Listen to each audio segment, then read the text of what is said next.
Boa noite, meus amigos. Estamos aí de volta. É claro que o assunto da semana é, em primeiro lugar, a derrota imposta aí ao Hugo Chávez pela oposição venezuelana, da qual um dos líderes é o meu amigo Alejandro Penha Esclusa, ao qual aproveito aqui o programa para enviar os mais efusivos cumprimentos pelo trabalho maravilhoso que tem feito lá.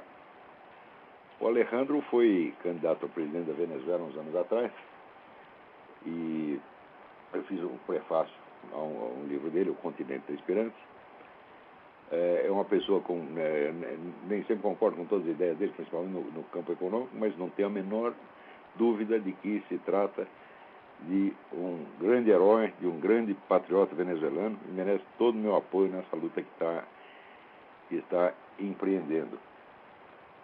Umas semanas atrás eu escrevi um artigo dizendo que o pessoal está muito preocupado com a Venezuela, mas que a situação do Brasil é que é preocupante, porque a Venezuela, afinal de contas, tem uma oposição corajosa, forte, organizada e capaz até de paralisar, né, a indústria de fraudes do seu Hugo Chávez, que sempre ganhou essas eleições plebiscitas na base da maquininha, ele é o dono das maquininhas, né, e com a cumplicidade do Jimmy Carter com a sua fundação e da comunidade europeia, que está todo mundo louco para implantar o comunismo na América Latina, principalmente Jimmy Carter. Jimmy Carter sempre foi um puxa-saco, né, de Fidel Castro, de tudo que não presta no mundo, né?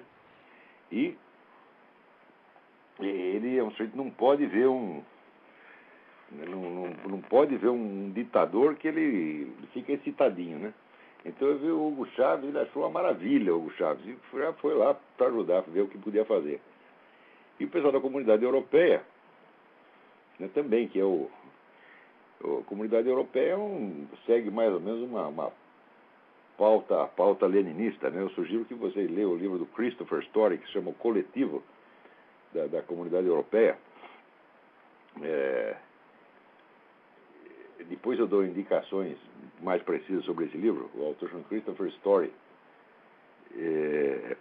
Então não é de estranhar que tenham dado todo o apoio aí ao Hugo Chávez. Não adiantou nada, por quê? Porque a oposição fiscalizou tão insistentemente essas maquininhas que não foi possível a fraude. Agora, vejam que coisa. Tive a abstenção de 44%. Quer dizer, tirando 44%, sobra 56%. Né? Então, o famoso 51% vira assim, vira 56%, dá 29% para um lado e 27% para o outro. Você soma 29 com 44, né? Você vai ver que a maioria esmagadora da Venezuela está contra o Chávez. Por quê? A abstenção não reflete desinteresse. Houve uma campanha entre setores da oposição pela abstenção. Então, a abstenção é um ato de protesto. Tá certo? Quem se absteve estava evidentemente contra o Chávez. Apenas não confiando na lisura do processo, não quis participar. Então, se soma a abstenção e mais os votos contra, então quem está a favor do Chávez é ele e a mãe dele. Olhe lá, hein? Entendeu? Eu sempre tenho dito, o Chávez não tem o respaldo que ele alardeia, ele não tem essa força toda, ele não está com essa corda toda. Pensando bem, o Chávez não é de nada. Tá certo? E é verdadeiramente perigoso, se você quer saber, é o PT. Por quê? O PT foi quem criou o Foro de São Paulo e foi quem criou o Hugo Chávez. Tá certo? Agora, o PT é justamente, por ser inventor da coisa, o coordenador da porcaria toda, ele mantém uma coisa discreta. Ele manda o Hugo Chávez na frente para o Hugo Chávez se ferrar primeiro. O Hugo Chávez sempre foi um balão de ensaio, né? Então, o pessoal do Foro de São Paulo já tem uma divisão de trabalho. Tem uma máquina revolucionária na América Latina na qual, né, o Fidel Castro é o motorista, o Hugo Chávez é o acelerador e o Lula é o breque. Tá certo? Agora, estão tudo indo para o mesmo lado. Então, não pensem que essa derrota do Chávez significa o fim do processo revolucionário latino-americano. Não, estão vendo apenas o começo. Esse pessoal é o seguinte, a esquerda latino-americana sempre fracassou de maneira tão insistente, persistente e profunda Eles já se ferraram tanto que agora que eles agarraram a rapadura, eles não vão soltar de jeito nenhum. De jeito nenhum. Quer dizer, eu acredito que o Hugo Chávez só sai de lá a tapa. Só que é o seguinte, o povo venezuelano não está aguentando mais ele. Então, mais dia, menos dia, vão tirar a tapa. Agora, no Brasil, o povo não dá tapa a ninguém, o povo só leva, né? Se bem que nós, no plebiscito das armas aí, demos uma lição para essa gente. E provavelmente, nessa coisa do aborto, quer dizer, a rejeição popular maciça desses projetos do governo já está bastante clara. Mas não adiantou nada. Você viu aquele encontro lá das comunidades, das ONGs, etc. Todo mundo contra o aborto. O ministro disse, não queremos nem saber, nós vamos fazer passar isso de qualquer maneira. Esse ministro temporão, ele gosta de aborto. A ideia de aborto parece que tem um sex appeal para esse sujeito, né? Esses caras são todos loucos, né? E eles veem a realidade de uma maneira especial, você está entendendo? Quando fica demonstrado claramente que algo não é problema de jeito nenhum, é aí mesmo que eles insistem. Por exemplo, a famosa, né, epidemia de mortes das mulheres por abortos ilegais. E quando se foi ver, todo mundo falava que chegava até 1 milhão de mulheres por ano, né? Quando foi ver, era 7, 8 mulheres que morriam por ano nessa porcaria, né? E ademais, as empresas, as organizações que promovem o aborto eram as mesmas que subsidiavam essas clínicas de aborto ilegal. Quer dizer, estão tentando criar um problema para depois, como diz no Brasil, você está espalhando a dificuldade para vender facilidade, né? Então, justamente porque o problema não existe, é que o ministro se dedica tanto. Eles criam falsos problemas, porque tudo isso esses programas sociais, essas coisas, isso é tudo pretexto para a engenharia social. Nenhuma tem a finalidade que alega. Você não pode resolver um problema inexistente. Outra coisa inexistente é a matança de gays no Brasil. Quando você vai ver as estatísticas, são absolutamente... Os gays não são uma comunidade de risco por violência, mas de maneira alguma, tá certo? O cidadão comum está sofrendo muito mais violência do que essa comunidade em particular. Quer dizer, não tem... Se eles dizem que eles são 14% então, da população brasileira, então eles deveriam ser pelo menos 14% dos assassinatos. Quando eu vejo, são 0,03%. É absolutamente ridículo. Então, do mesmo modo, né, que as famosas, aqui nos Estados Unidos, as mortes dos tabagistas, diz que morrem 400 mil tabagistas por ano. Morrem de fato, só que eles morrem na mesma idade dos outros. Ninguém jamais provou que houvesse uma diferença significativa de idade da morte. Agora, acontece que esse dado não sai na grande mídia, só sai em publicação técnica da própria Organização Mundial de Saúde. Ela fala uma coisa para o público, outra coisa para os técnicos. Então, todo mundo tentando resolver problemas inexistentes. Por quê? Isso é incompetência? Não, isso é altíssima competência. Eles fingem que o objetivo é um, na realidade o objetivo real será outro. Tem um objetivo declarado e tem um objetivo efetivo. O objetivo efetivo se verificará pelo resultado. Vou dizer para você, por exemplo, na Califórnia, o consumo de cigarro diminuiu para 1/3 do que era. 1/3. Atenção, nos últimos anos diminuiu para 1/3. E o número de casos de asma multiplicou por 4. Quer dizer, eles diziam que ia diminuir teoricamente, você suprimindo o efeito, você deve suprimir suprimindo a causa, você deve suprimir o efeito também. Se isso não aconteceu, porque a causa não era essa.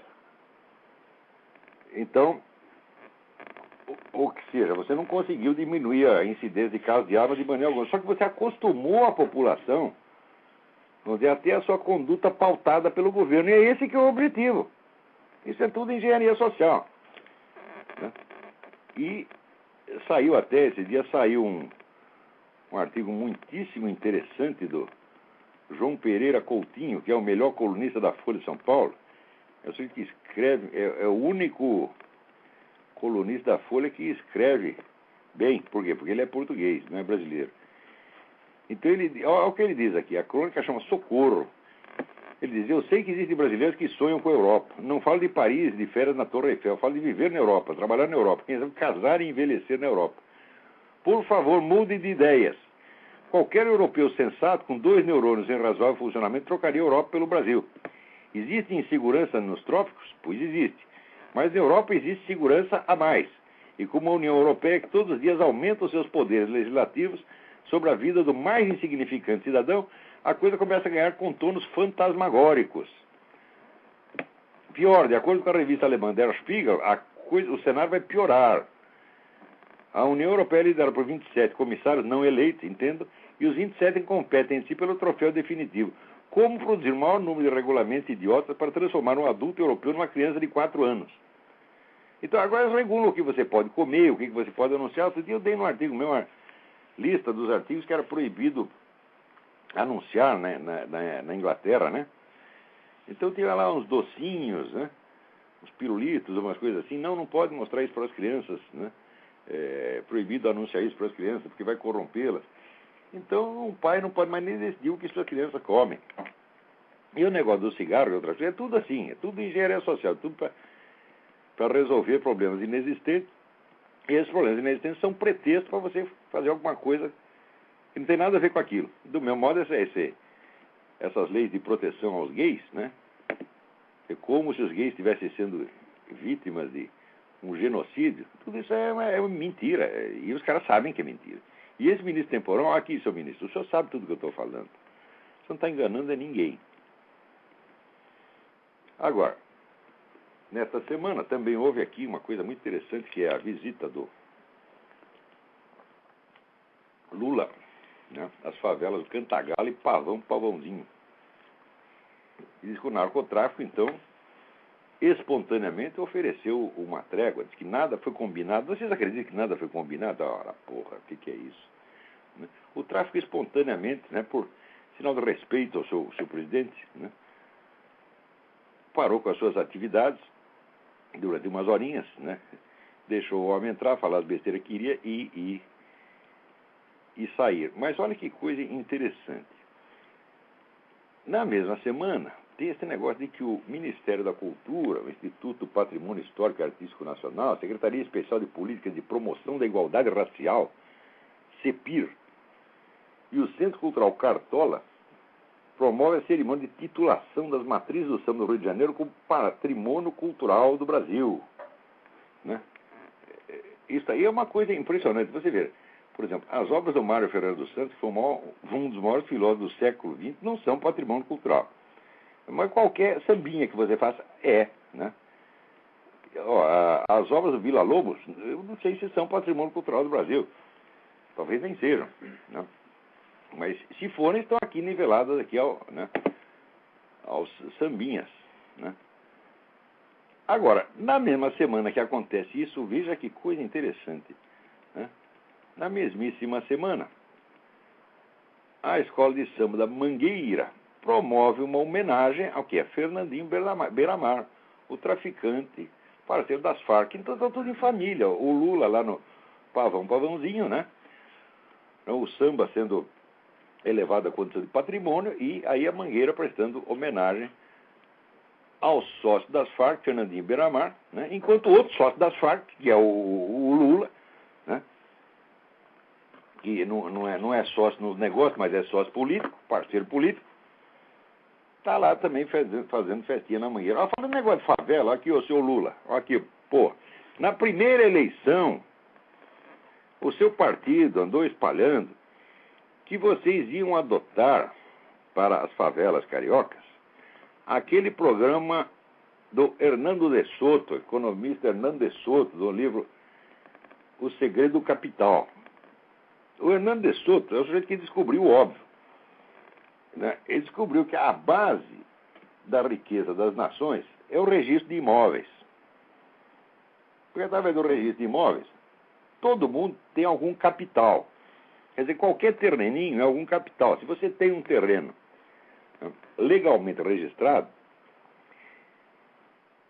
esse terreno pode servir de base para você tirar um empréstimo, tirar hipoteca, para você se socorrer dos serviços bancários. Agora, se você tem um terreno de posse, se você está lá só ocupando aquilo lá, você pode também até vender, mas você vai vender por baixo preço, você vai vender só no mercado local, aquilo não está no mercado nacional, e nenhum banco vai aceitar aquilo como garantia. Quer dizer, você tem, mas não tem.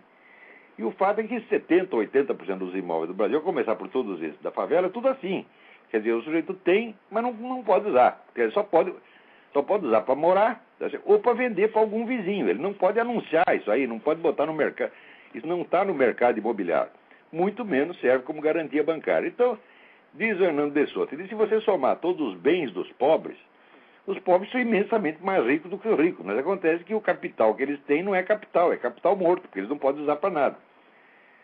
Então eu andei escrevendo uns artigos falando desse livro, mostrando a importância dessa ideia, isso é absolutamente fundamental.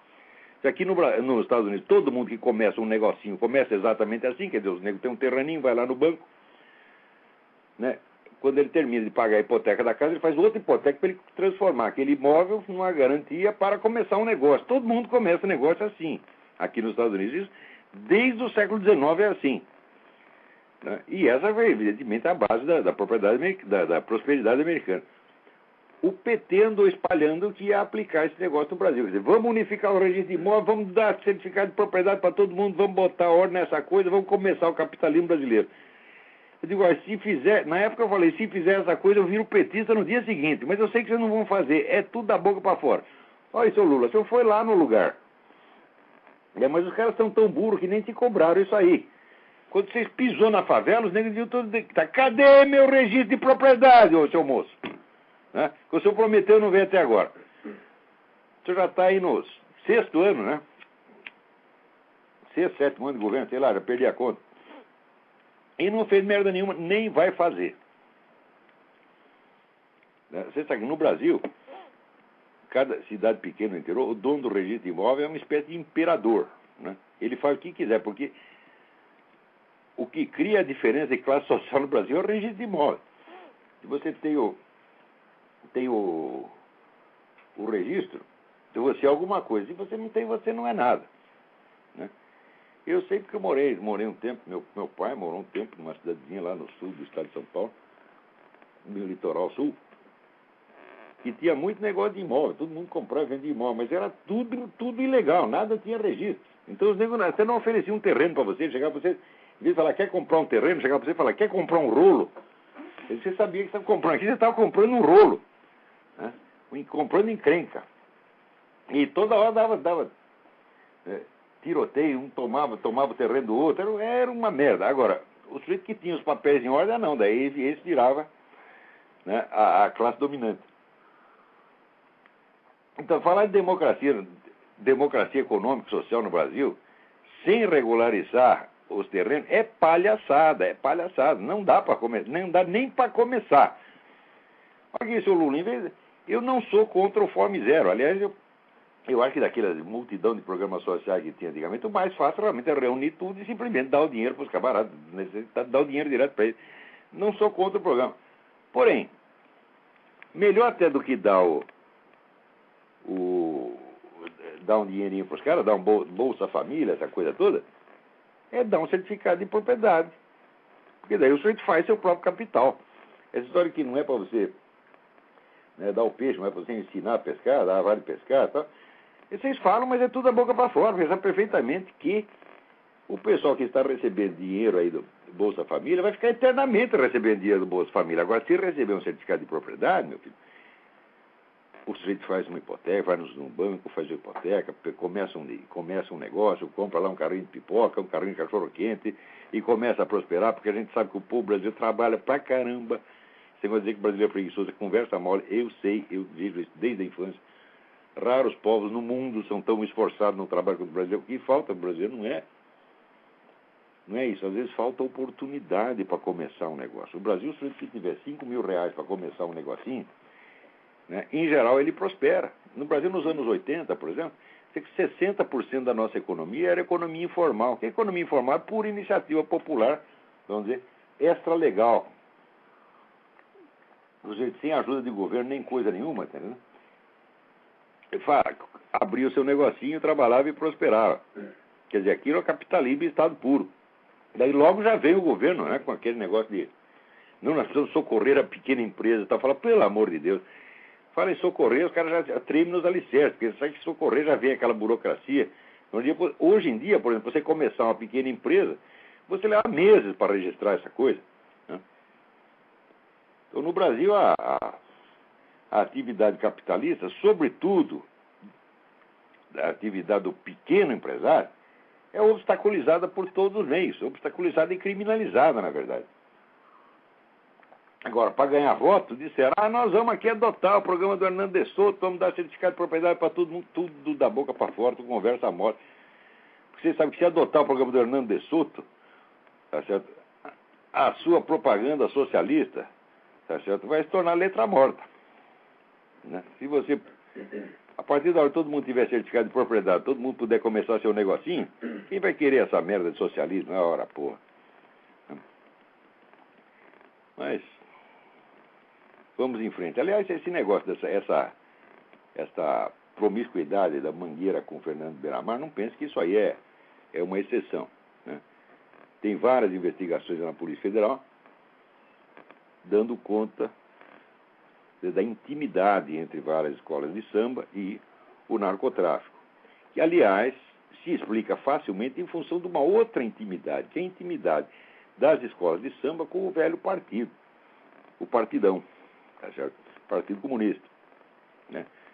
Que está, vamos dizer, profundamente entrosado com elas já desde o tempo do Getúlio Vargas. É praticamente a mesma coisa. Escola de samba e Partido Comunista é praticamente a mesma coisa, pô. Quer dizer que eles sabem que vamos dizer, são entidades que têm uma grande aceitação do público, tá? Então é lá mesmo que eles vão, então, para parasitar aquilo. Quem me contou isso foi o sujeito que estava lá dentro e que viu tudo, que foi o Dorival Caymmi. O Dorival Caymmi, uma vez, a neta dele trabalhava comigo na época, ele, por uma gentileza, veio fazer lá uma conferência para uns alunos meus, e, entre outras coisas, que a gente perguntou para ele, contou isso, que já no tempo de Getúlio Vargas, né, as escolas de samba eram abrigo dos comunistas. Então, que escola de samba, comunista, narcotráfico, na verdade, meus filhos, é tudo a mesma coisa, está tudo misturado, e não dá para saber mais o que é o que. Tem alguém na linha aí? Alô? Alô? Caiu. Então, vamos em frente aqui. Agora, olha que coisa interessante. O continente latino-americano está ficando cada vez mais incompreensível para quem mora nele, tá certo? E cada vez mais claro e evidente para quem observa de fora. Olha aqui, veja esta notícia no Estadão. Exército treina resgate de brasileiros. O Ministério da Defesa defende a tese de que o Brasil precisa estar preparado para a eventualidade de ter de fazer um resgate em massa da população de brasileiros que vive na Bolívia e no Paraguai, pois avalia que a estabilidade político-social nos dois países é precária. Há 10 mil brasileiros morando na Bolívia, vivendo na Bolívia, e 200 mil brasileiros que moram no Paraguai, chamados brasiguaios. O Estado apurou que na Operação Pantanal... Bom, acontece o seguinte, acontece que na Bolívia, por exemplo, o Morales está querendo ver esses brasileiros pelas costas, ele quer tirar os camaradas de lá, tá certo? Então, aqui o nosso governo diz, bom, então precisamos protegê-los, né? Já que o Morales está perseguindo os negros para tirar eles de lá, o que nós vamos? Nós vamos lá e tiramos. Ou seja, vamos pensar um pouco. O exército brasileiro fazendo isso, ele está protegendo os brasileiros ou ele está executando a ordem do Morales, sob outro pretexto? E eu acho que o Ministério da Defesa está com treta, está querendo enganar as Forças Armadas brasileiras, usá-las como um instrumento aí do Morales, fazendo de conta que está fazendo isso contra o Morales. Porque, na verdade, se o Morales fizer alguma coisa contra os brasileiros que vivem lá, isso é um caso de guerra, quer dizer, ele está perseguindo a nossa população. E nós temos que defendê-lo, não é tirando todo mundo às pressas como ele quer. Não, é devolvendo a pancada para ele. Tá certo? As Forças Armadas existem para defender a nossa população e defender o nosso território. Tá certo? E não para servir como executor da política do seu Morales. Peraí, tem alguém na linha, vamos lá. Alô? Olavo? Eu? Rafael aqui de Salvador, beleza? Tudo bem, Rafael? Olavo, tô ligando pra falar que amanhã faz um ano aí do seu programa. Queria parabenizar, dizer que já virou rotina da minha semana aí, ouvir suas palavras. Muito obrigado pela sua constância. Valeu. E aí eu queria lembrar que semana passada, você no final do programa começou a falar de psicologia. Aí você começou dizendo que o Jung não era um bom teórico, era mais um bom clínico, né? E quando você ia falar das suas referências, o programa acabou, eu fiquei na curiosidade. Se você puder voltar a esse assunto aí, eu sei que o tempo é curto. Eu sugiro. Um abração, tchau. Tudo bom. Eu sugiro aqui, não só ao Rafael, mas aos interessados nisso, a leitura de um estudo muitíssimo interessante que tem sobre Jung no livro do físico Wolfgang Schmidt. Wolfgang é um nome alemão, mas o sobrenome não é Schmidt alemão, é Smith americano. É um físico americano, um homem de uma cultura extraordinária e de uma compreensão filosófica incomum. O livro chama-se Cosmos and Transcendence. Não é um livro difícil de achar. Se vocês forem na página www.bookfinder.com e botar lá Cosmos and Transcendence, né, Wolfgang Schmidt, vocês acham facilmente. Tem várias livrarias que ainda tem por aí.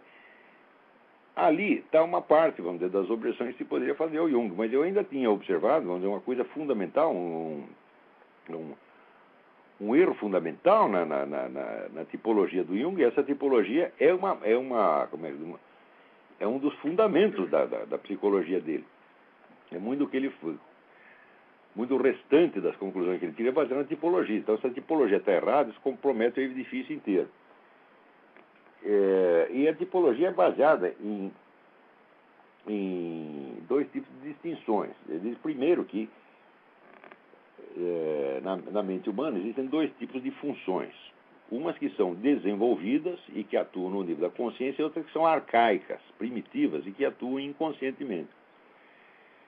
E, segundo, ele diz que os seres humanos se diferenciam conforme as várias funções cognitivas que atuam de uma dessas maneiras ou da outra. Quer dizer, funções mais conscientes ou funções mais inconscientes. E ele define, então, as várias funções, as sensações, o pensamento, os sentimentos e a intuição. Tá certo? E ainda tem, vamos dizer, as duas direções possíveis que isso pode tomar. Essas faculdades atuam no sentido extrovertido, isso é, de captar dados do mundo exterior, ou introvertido, que capta, vamos dizer, predominantemente os ritmos e acontecimentos da própria vida psíquica do camarada. Então você tem essas distinções. Você tem a função desenvolvida e arcaica, você tem o introvertido e extrovertido, e você tem as quatro funções. Então, misturando esses elementos, sai lá a tipologia do Jung. Acontece que quando chega na hora de definir a intuição, ele a define como uma apreensão através do inconsciente. Eu digo, alright. Mas se as funções se diferenciam em desenvolvidas ou arcaicas conforme atuem no consciente ou no inconsciente, como é que uma delas pode ser permanentemente e estruturalmente uma função que opera através do inconsciente? Isso não faz o menor sentido. Eu não sei se o Jung não percebeu isso, tá certo? Ou se ele realmente não entendeu. Agora, o Jung escreve as coisas um bocado enrolado, né? Ele não é jamais um escritor claro. Ele é às vezes um escritor sugestivo, ele tem umas figuras de linguagem muito interessantes. Mas ele é meio enrolado na hora de escrever. Então, eu não sei o que aconteceu lá.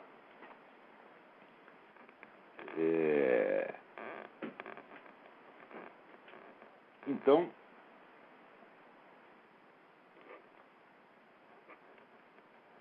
essa aí é, vamos dizer, uma das muitas objeções que eu tenho sobre o Jung. Uma outra que eu tenho é que ele só admite a existência, vamos dizer, todos os fenômenos, vamos dizer, da ordem paranormal, mística, etc., ele atribui tudo ao inconsciente coletivo. Né? Ou seja, ele mesmo está privilegiando o inconsciente. Ora, o inconsciente, meus amigos, é apenas, vamos dizer, uma hipótese. O inconsciente é o nome que você dá para um fator imponderável, tá certo? O inconsciente nunca pode ser tratado como se fosse uma coisa, né? Um objeto do mundo exterior. O inconsciente é apenas um nome que você dá a uma hipótese mal explicada. Agora, ele nunca admite a existência de alguma coisa superior ao consciente, vamos dizer, um supraconsciente, que é a coisa que me parece mais óbvia. Quer dizer, no fim, o que ele faz é assim, que as mais altas realizações humanas tenham como raiz alguma coisa inferior, arcaica e, no fim das contas, estúpida.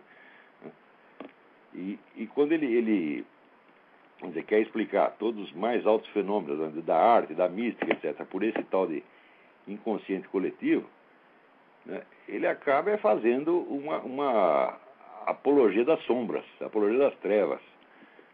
Sem perceber, não tinha muita consciência dessas coisas, não. Tem mais alguém na linha aí? Alô, Olavo? Sim, quem é? É Marcelo de São Paulo, tudo bem? Marcelo, tudo bem? Tudo bem, tô ligando, tô de férias, tô na Europa aqui, mas eu tô ligando só para dar os parabéns para você. Muito obrigado, aproveito para agradecer a você. Olha, não só a mim, o pessoal aqui da comunidade do Orkut, Olavo de Carvalho, um pessoal bacana, todo o pessoal lembrou aí do aniversário do programa. Só que não lembrou fui eu. Mas você tem que lembrar, pô. E queria dizer para você que você está fazendo um bem muito grande aí, divulgando todas essas ideias, seus pontos de vista.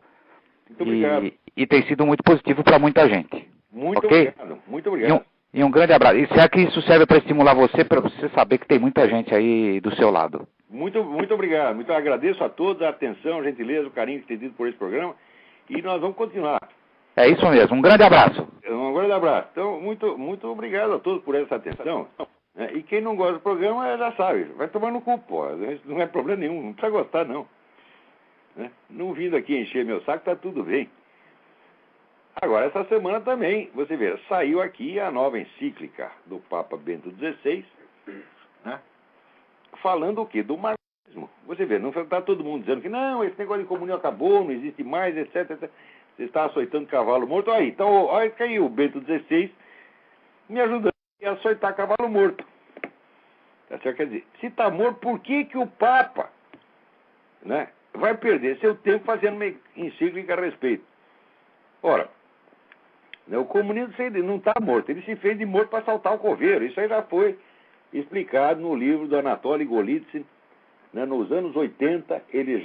O Anatoly Golitsyn era um sujeito da KGB, um cara importante, que fugiu aqui para os Estados Unidos e escreveu 2 livros, New Lies for Old, Novas Mentiras no Lugar das Velhas, e The Perestroika Deception, quer dizer, a fraude da perestroika, dizendo tudo o que os comunistas iam fazer nos 20 anos seguintes. Eles vão desmantelar a União Soviética. Na hora que desmantelar, vocês vão pensar que acabou, e no dia seguinte vocês vão descobrir que, na verdade, o movimento comunista se expandiu. Tá certo? Ele perdeu a forma externa, perdeu a estrutura externa, mas se expandiu formidavelmente. E foi exatamente o que aconteceu. Vocês veem que já no fim da década de 90, tinha o livro do Jean-François Revel. O livro começava dizendo, quando caiu a União Soviética, a gente esperava que esse negócio de comunismo acabasse, mas aumentou. Tá certo? Como é que foi? Aumentou por quê? Porque abandonou a antiga estrutura hierárquica, monolítica do partidão e adotou a nova forma de organização informal em redes, que permite uma abrangência muito maior e um leque de alianças praticamente ilimitado. Tá certo? E através da internet permite a atuação quase instantânea no mundo inteiro. De maneira que hoje você solta uma palavra de ordem pela rede, ninguém sabe nem de onde veio a palavra de ordem. Não é que veio lá do Comitê Central, você sabe quem foi que mandou. Não. Aquilo espalha por um ponto qualquer da rede, no dia seguinte já está todo mundo, né, gritando o mesmo slogan, participando das manifestações que os caras mandaram, e assim por diante. Quer dizer, a coisa se tornou de uma eficiência monstruosa. Felizmente, a internet pode ser usada pelos dois lados e, de vez em quando, esses caras levam uma entortada. Mas, você vê, nesta mesma semana, tem entrevista aí do seu Inácio Ramonet, aquele idiota lá do Le Monde, né? O Le Monde, antigamente, era um dos grandes jornais do mundo. Depois, ele foi vendido, o pessoal da própria redação fez lá uma cooperativa, né? E transformaram aquilo num panfleto comunista, né? Então, tudo que não presta, está aí o Inácio Ramonet sempre apoiando. Por exemplo, agora ele estava aí torcendo pelo Chaves, fazendo uma oba-oba do Chaves, né? E ele dando uma entrevista essa semana dizendo que o comunismo, né, a esquerda, que no resto do mundo ficou desorientado, não sabia o que fazer, está encontrando o seu caminho na América Latina. Ou seja, é o programa do Foro de São Paulo, que no quarto Foro de São Paulo, na quarta Assembleia do Foro de São Paulo, temos que resgatar na América Latina tudo que perderam no leste europeu. É isso. Então, o Papa, que não é bobo, sabe que isso está acontecendo e sabe que o problema da América Latina hoje, o problema não é corrupção, não é miséria, o problema é comunismo. Você falar que o problema do Brasil é fome, digo, o problema do Brasil já foi a fome, tá certo? Mas o progresso fabuloso da agricultura nas últimas décadas simplesmente acabou com a fome no Brasil, não se mora de fome no Brasil. Você pega as estatísticas de morte por desnutrição, são mínimas. No Brasil pode faltar tudo, falta água, falta sapato, falta roupa, falta casa, sobretudo falta aqui, ó, de novo, né? Falta a propriedade legal, que os brasileiros têm direito, teoricamente, mas na prática não tem. Então tudo isso falta. Mas comida? O que é isso, pô? Né? Então o grande problema do Brasil, do Brasil e da América Latina, é o comunismo hoje. Não é nem só o narcotráfico. O narcotráfico é um instrumento. Você vê que o narcotráfico avulso acabou. Graças, inclusive, ao plano Colômbia do seu Clinton, né, que ajudava o governo da Colômbia a combater o narcotráfico, contanto que não mexesse na guerrilha. O que aconteceu? O que aconteceu é que os cartéis se desmantelaram e passou tudo para a Farc. Hoje a Farc tem praticamente um monopólio. Então, hoje em dia só existe narcotráfico comunista, narcotráfico politizado. Então, o Papa, que não é burro, sabe tudo isso, e por isso mesmo está na hora de falar, vamos dizer, do comunismo.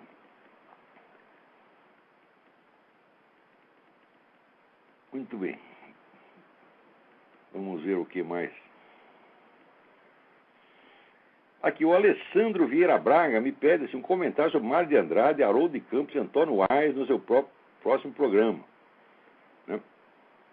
Bom, então, em primeiro lugar, olha, o Mário de Andrade era um bom sujeito, era um homem de cultura, tá certo? Mas, olha, você aguenta ler a poesia do Mário de Andrade? Ninguém aguenta. Aquilo é de um artificialismo, de uma frescura absolutamente insuportável.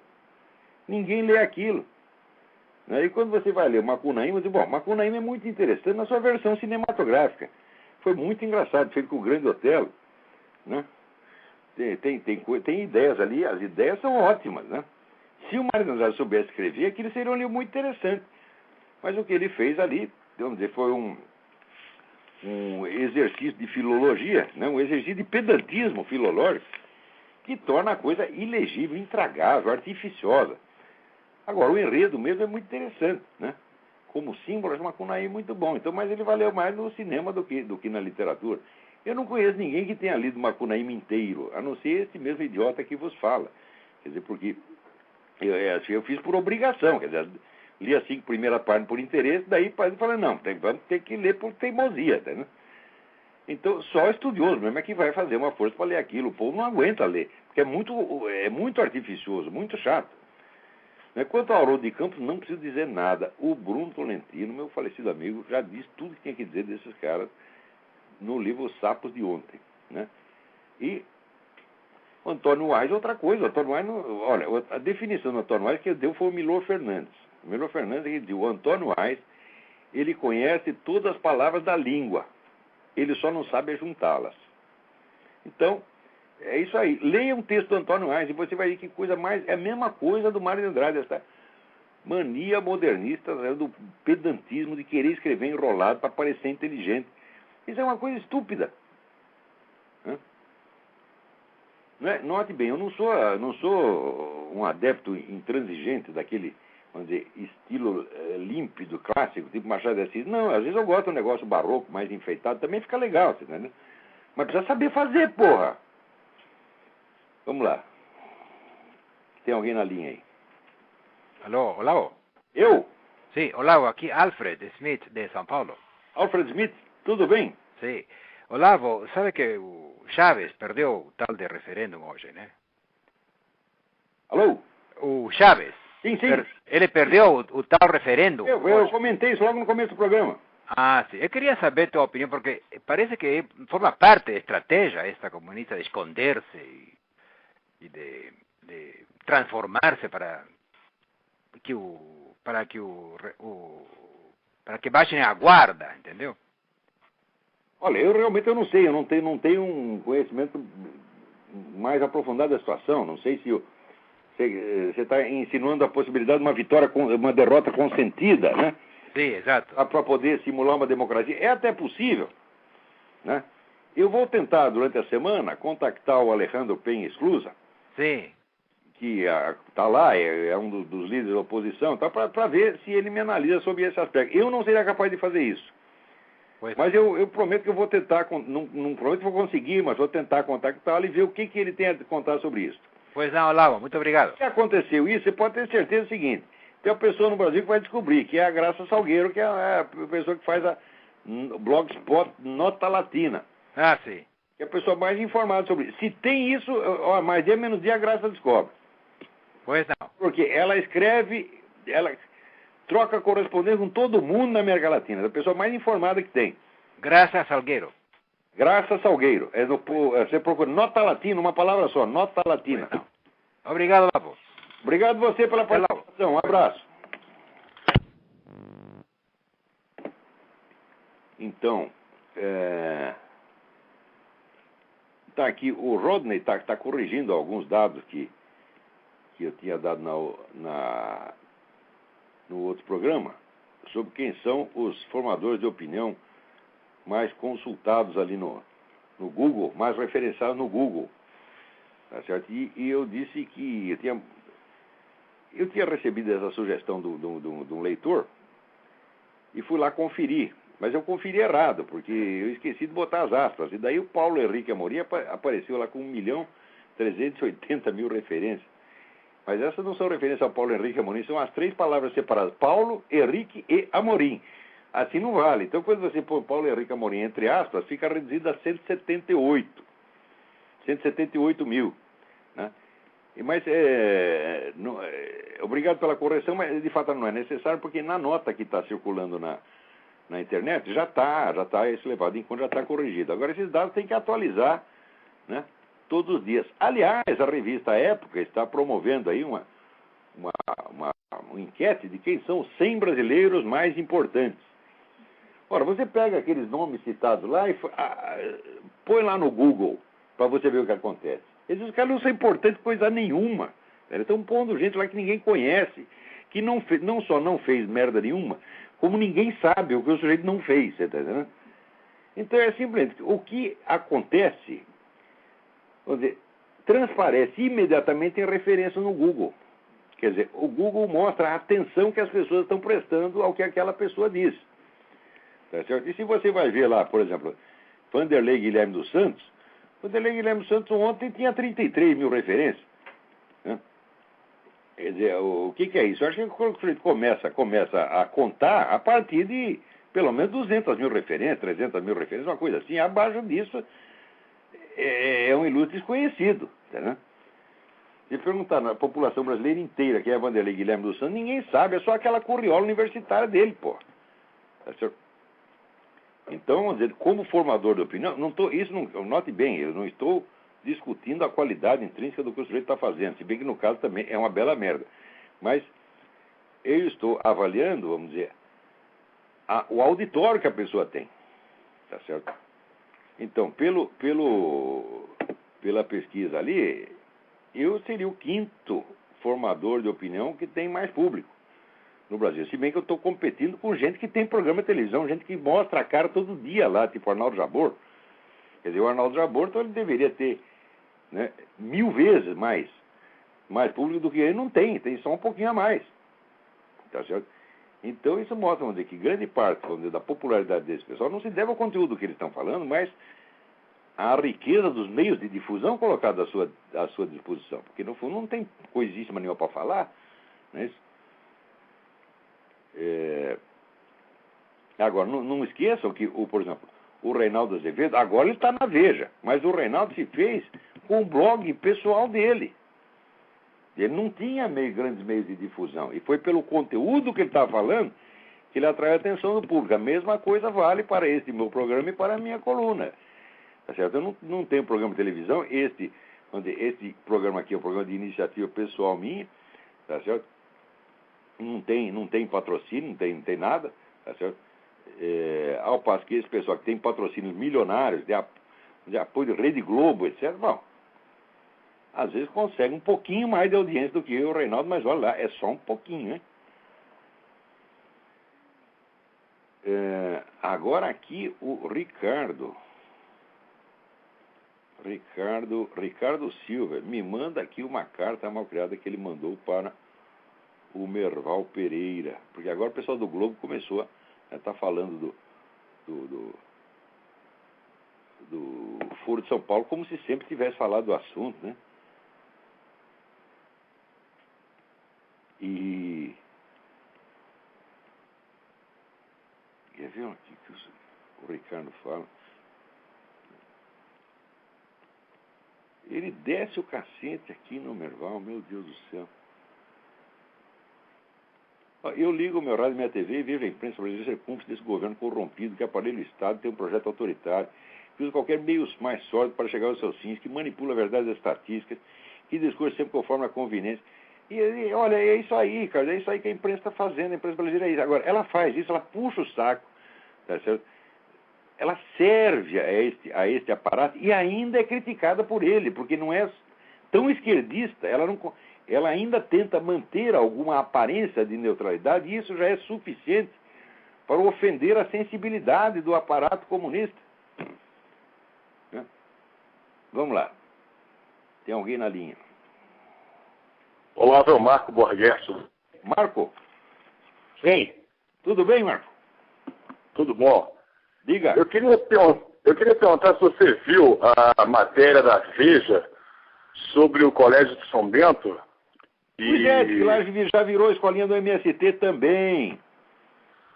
Mas a igreja no Brasil é isso, pô. Quer dizer, dirigida, né, pela CNB do B, como diz o meu amigo Meira Pena. O que pode dar? Os colégios católicos viram tudo escolinha do MST. Essa coisa Olha, conservador, não acredito em colégio conservador no Brasil. A igreja no Brasil está precisando levar umas palmadas, entendeu? Você vê, o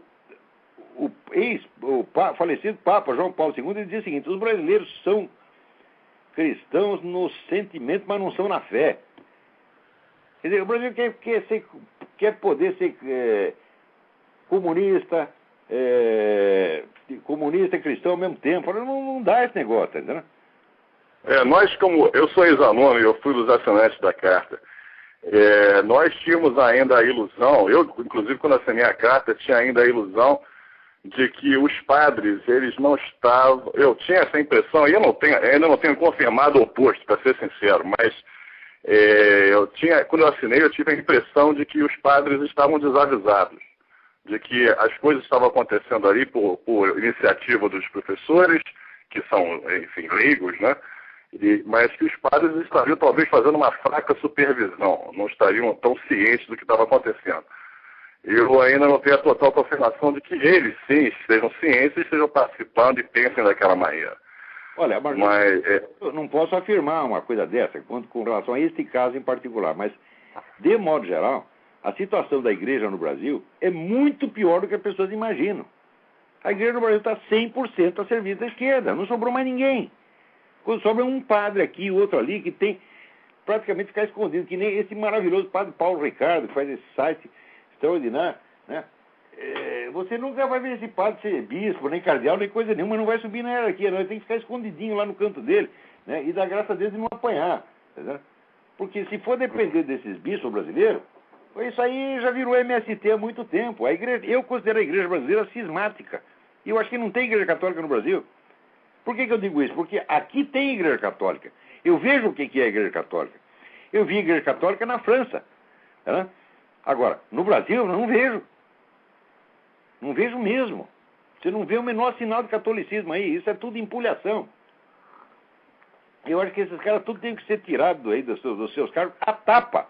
Eu acho que os fiéis têm que reagir contra isso. O que está acontecendo na igreja no Brasil é uma coisa nojenta. Você veja a igreja venezuelana, tá certo? Com que coragem, com que espírito de sacrifício ela não se pôs à frente defendendo o povo contra um governo realmente perigoso, né? Por toda parte você vê, né, pessoas se oferecendo, vamos dizer, até o martírio para defender a honra do nome de Cristo e para defender os fiéis. No Brasil, não. Essa gente toda puxando o saco. É uma vergonha, pô. Quer dizer, a Igreja do Brasil está 100% doente. Não sobrou mais ninguém. O último que dizia as verdades era o Dom Eugênio. Mas o Dom Eugênio está aposentado. Tá certo? A geração seguinte, ninguém presta. Agora em São Paulo tem esse Odilo Scherer. O Odilo Scherer, para mim, já está excomungado. Porque ele serve ao comunismo internacional. E está em vigor o decreto de Pio XII e João XXIII, que excomunga automaticamente o negro católico que ajuda um partido ou regime comunista. Esse Odilo Scherer não faz outra coisa. Então não é só ele. Então, provavelmente no Coração Bento está acontecendo mesmo. Olha aí, os fiéis. Não, vocês não podem mais ser carneirinhos dessa gente. Vocês são carneiros do rebanho de Nosso Senhor Jesus Cristo. Não desses filhos da puta! O princípio da hierarquia não é sacrossanto quando eles violaram. Eles passaram em cima. Se você não imagina... Olha, o que se fez no mundo para acabar com a igreja, desde o concílio, foi uma coisa monstruosa. Monstruosa, é uma história que você lê, dá vontade de você chorar. Eu li o relato feito pelo Dr. Júlio Fleshman, que era um grande amigo meu, recém-falecido, né, que ele era um judeu de nascimento, foi convertido ao catolicismo pelo Gustavo Corsão.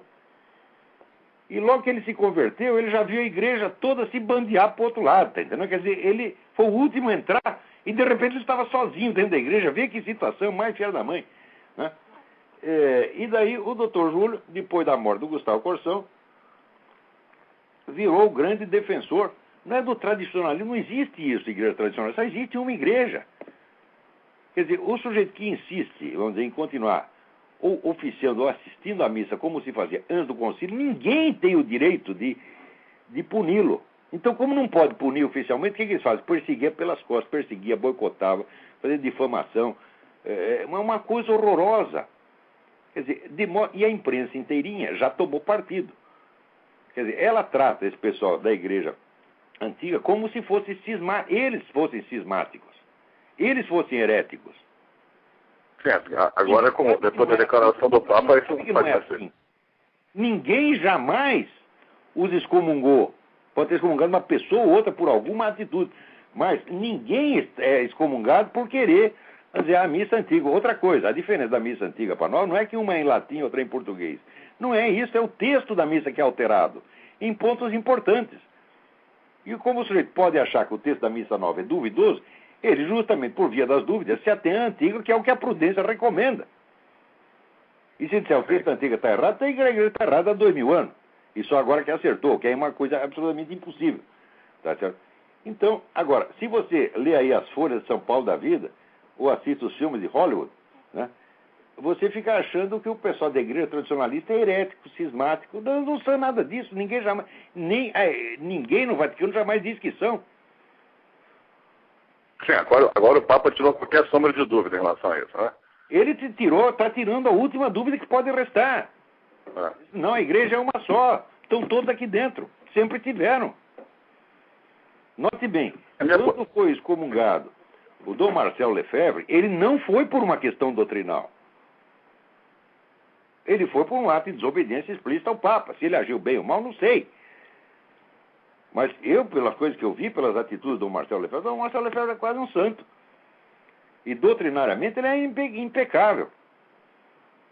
Agora, a situação da igreja no Brasil está calamitosa. É preciso tomar uma atitude séria. Primeira coisa, parar de reconhecer esses camaradas, tá certo? Como príncipes da igreja. Eles não são nada. Não são absolutamente nada. Quer dizer, você não pode fazer com que o princípio da hierarquia se sobreponha à própria doutrina. Isso não é possível, isso é absurdo.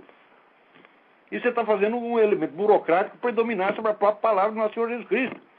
Ora, você vê, um decreto papal é um decreto papal. Agora a opinião do seu bispo, do seu cardeal, é só a opinião dele. Ela é até a opinião do Papa. Se o Papa diz, eu acho isso, eu acho aquilo, é a opinião dele. Agora, se ele firma um decreto, ali firmou ex-cátedra, isso se incorpora automaticamente à doutrina da igreja. Então, isso que eu estou falando, esse decreto contra o comunismo de Pio XII e João XXIII, está incorporado na doutrina da igreja. O sujeito ajudou o regime ou partido, ou governo comunista, está excomungado automaticamente. Agora, então você vê, de toda aquela putada que participou do Concílio Vaticano II, tem uns 80% ali que estão excomungados porque fizeram exatamente isto. Você veja, o genocídio na China, feito pelo governo chinês, foi pior depois da década de 60. Eu estava vendo hoje mesmo na página do R.J. Rummel, que é o sujeito que mais estuda esse negócio de genocídio, que aliás ele não chama genocídio, ele chama democídio no mundo, e ele dá ali uma estatística, e você vai ver que o grosso da matança chinesa foi depois do concílio. E a igreja não pôde abrir a boca contra isso, por quê? Porque o concílio tinha se comprometido a não falar mal do comunismo. Então quem assinou essa porcaria já está excomungado automaticamente. Então esses caras são os portadores do escândalo, eles estão escandalizando as almas dos fiéis, porra. E esses caras, o Cristo disse o que fazer com eles. Seria melhor amarrar uma pedra do pescoço e jogar no mar. Não que a gente vá fazer isso, mas o Cristo disse que seria melhor. Agora, para não fazer isso, dá-lhe um pontapé na bunda. Tá certo? E vai dizer, cardeal é a puta que eu pariu, bispo é a puta que eu pariu, você não é nada, você é excomungado, você não é nem sequer um membro da igreja. Agora, eu que sou um pecador, um filho da puta, eu sou um membro da igreja. E vocês não. Porque ninguém vai ser excomungado porque diz palavrão. Peraí, tem mais gente na fila aí, mano. Obrigado. Brigadão. Vamos lá. Alô? Alô? Alô, Lavo? Sim. Tudo bom, Marcos, aqui de Porto Alegre falando. Oi, tudo bem? Tudo bem, tudo bem. Ah, parabéns pelo programa aí, um aninho, né? Uma velhinha. Pois é, rapaz. Já está Então, um benzinho. Tomara que venham vários zeros depois. Pois é. Bom, o seguinte, eu queria uma pergunta, ultimamente estou lendo coisas sobre declínio da civilização, da cultura, essas coisas. Até meio que tentando me situar, né? Eu queria que o senhor falasse um pouco do romantismo alemão, de onde ele veio, e ele parece que ele é uma reação ao iluminismo francês, né? Ele é uma etapa certo, importante do movimento revolucionário, ele próprio. Isso. Tá certo? Mas vamos dizer, de fato é uma reação anti-iluminista, mas ele faz parte integrante do movimento revolucionário. Isso que é muito, muito importante. Agora nós só temos mais 2 minutos para falar aqui, mas olha, o estudo que eu estou me dedicando nos últimos anos é exatamente para esclarecer isto. Existe uma unidade do movimento revolucionário, uma unidade interna dialética, tá certo? Que avança por contradições internas, ora enfatizando um aspecto, ora aspecto antagônico, mas continuando a empurrar na mesma direção. Qual é a direção? A direção é o que eu chamo pseudo-profetismo, quer dizer, de você indicar um estado futuro de justiça, paz e ordem quase cósmica, tá certo? Cujos méritos você já se arroga desde já e que autoriza a fazer todo o mal que você queira em nome do bem hipotético futuro. Tá certo? Então, essa estrutura pseudo-profética, ela está presente, por exemplo, na obra de Hegel. Agora, note bem, eu não posso comprometer nisso todo o romantismo alemão, porque Schelling começou com essa mesma coisa, mas depois ele entendeu como é que o negócio funcionava. Então, vamos dizer, as obras finais do Schelling, que são a filosofia da mitologia e a filosofia da revelação, não fazem parte do ciclo revolucionário e, ao contrário, elas nos trazem muitos dos remédios para a gente acabar com essa merda, né? Então, olha, infelizmente aqui o nosso tempo já ainda tem mais uma pessoa na fila, vamos ver se dá para atender mais um. Desculpa ter dado uma resposta tão abreviada assim, mas é o que dá para fazer agora. Não, tranquilo. Deus abençoe, Olavo. Um abraço. A você também, um abração. Obrigado. Olavo? Eu? Boa noite. Boa noite. Ricardo. Ricardo, tudo bem?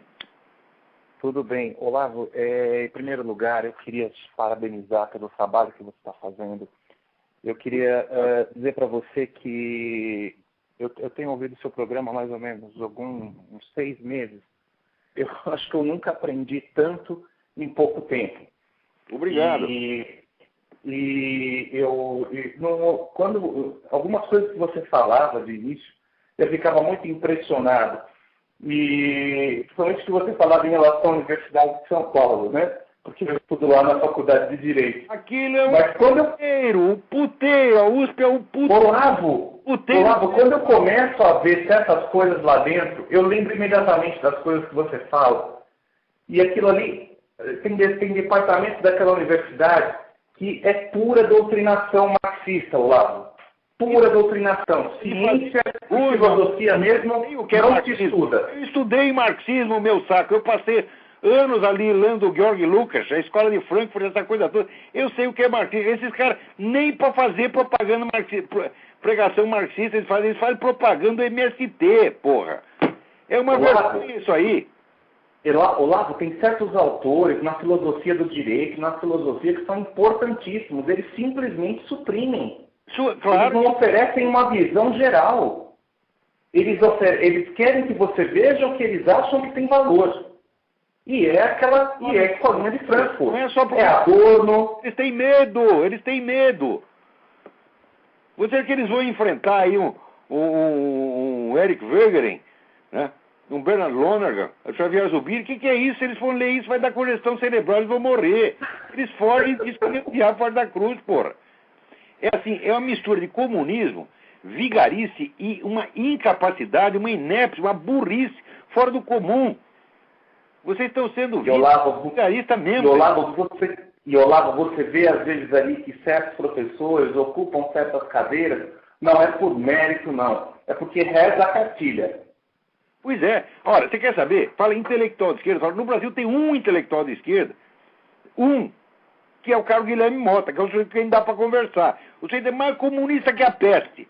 Mas ainda tem algum restinho de dignidade intelectual na medida que isso é compatível com o comunismo dele. Mas é o último que resta. O resto é tudo vigarista, porra. Quer dizer, não é uma questão de divergência política. Queria eu poder ter divergência ideológica com esses caras. Vou ter divergência ideológica com quem não tem meia ideia na cabeça, só tem mentiras, só tem propaganda. Como é que vamos discutir seriamente com o Emir Sader, com esse quartinho de Moraes? O que é isso, pô? Eu estou falando que são vigaristas.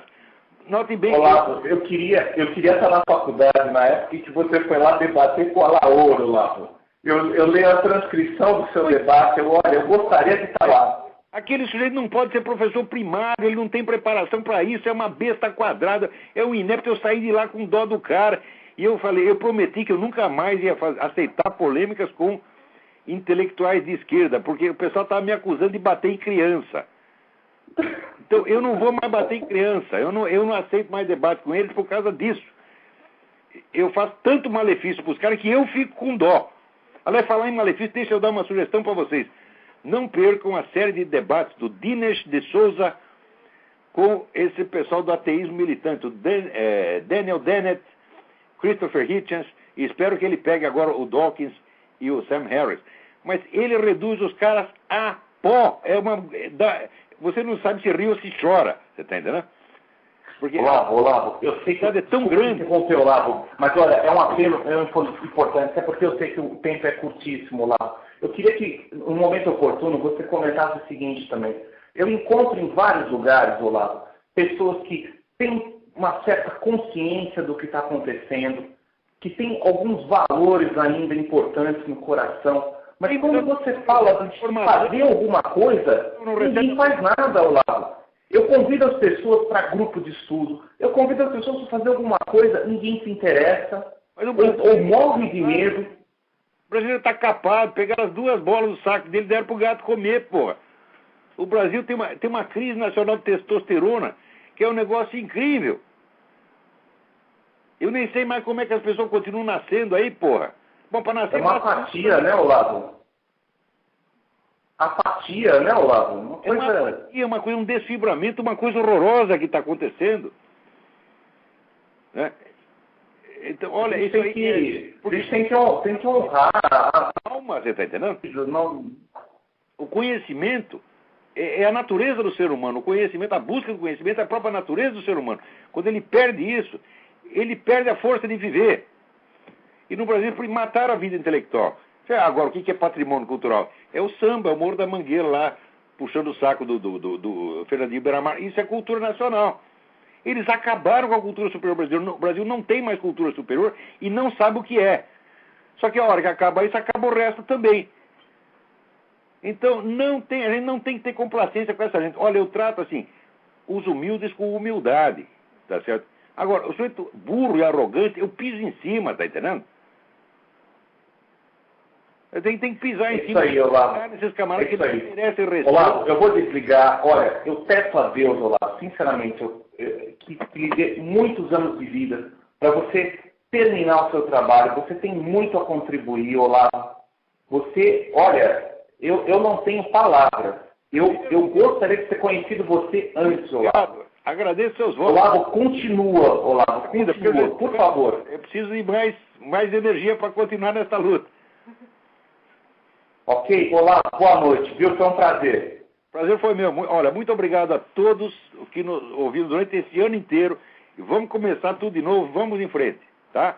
Obrigado a todos, que Deus os abençoe.